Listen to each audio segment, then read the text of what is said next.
दोस्तों, देश की लोकतांत्रिक व्यवस्था पर संसद के भीतर एक बार फिर गंभीर सवाल खड़े हो गए हैं। कांग्रेस सांसद मनीष तिवारी ने चुनाव आयोग, ईवीएम और एसआईआर को लेकर ऐसा भाषण दिया जिसने सरकार की कार्यप्रणाली, चुनावी प्रक्रिया पर बहस तेज कर दी है। उन्होंने कहा कि चुनाव आयोग की निष्पक्षता तभी सुनिश्चित हो सकती है जब उसके सदस्यों के चयन की प्रक्रिया संतुलित और पारदर्शी हो। मनीष तिवारी ने 2023 में बने उस कानून पर सवाल उठाया जिसके तहत चुनाव आयोग के सदस्यों का चयन प्रधानमंत्री, एक कैबिनेट मंत्री और लोकसभा के नेता विपक्ष की समिति कर सकती है। उनका कहना था कि ये व्यवस्था एक तरफा है जिसमें सत्ता पक्ष के 2 वोट और विपक्ष का केवल 1 है। उन्होंने सुझाव दिया कि इस समिति में भी राज्यसभा के नेता विपक्ष और भारत के मुख्य न्यायाधीश को भी शामिल किया जाए ताकि सरकार, विपक्ष और न्यायपालिका के बीच संतुलन बने रहे और जनता का भरोसा चुनाव आयोग पर कायम हो सके।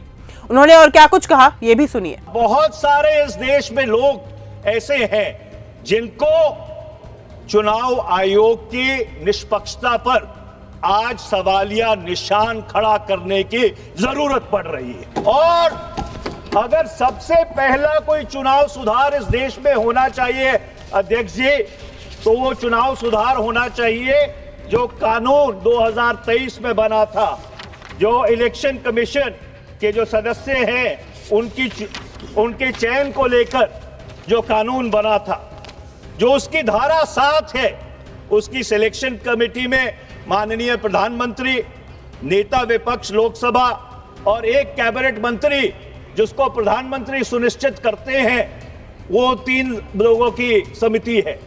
मेरा ये सुझाव है कि इसमें 2 सदस्य और जोड़े जाने चाहिए, एक नेता विपक्ष राज्यसभा और दूसरा नामजद तौर पर भारत के मुख्य न्यायाधीश, the chief justice of India.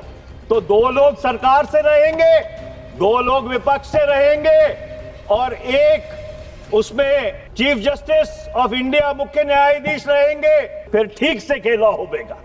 और ये जो लोगों के मन में भ्रम है चुनाव आयोग को लेकर, उसको शांत करने में बहुत एक अहम रोल प्ले करेगा। अपने भाषण के अंत में मनीष तिवारी ने 3 साफ मांगे रखी। पहला, चुनाव आयोग के सदस्यों के चयन की प्रक्रिया में बदलाव हो। दूसरा, पूरे राज्यों में चल रहे एसआईआर को तत्काल बंद किया जाए। और तीसरा, चुनाव से पहले सरकारी कैश ट्रांसफर पर रोक लगे। उनका कहना था कि चुनाव जीतना ही लोकतंत्र का लक्ष्य नहीं होना चाहिए, बल्कि लोकतंत्र की निष्पक्ष, पारदर्शी और भरोसेमंद बनना सबसे बड़ी जिम्मेदारी है। संसद के भीतर उठे इन सवालों के बाद अब निगाहें सरकार और चुनाव आयोग पर टिकी हुई हैं। अगर इन आरोपों और सुझावों को नजरअंदाज किया गया तो ये बहस और तेज हो जाएगी। राजनीतिक गलियारों में ये भी चर्चा है कि क्या इन सवालों के बीच मुख्य चुनाव आयुक्त ज्ञानेश कुमार की कुर्सी खतरे में है।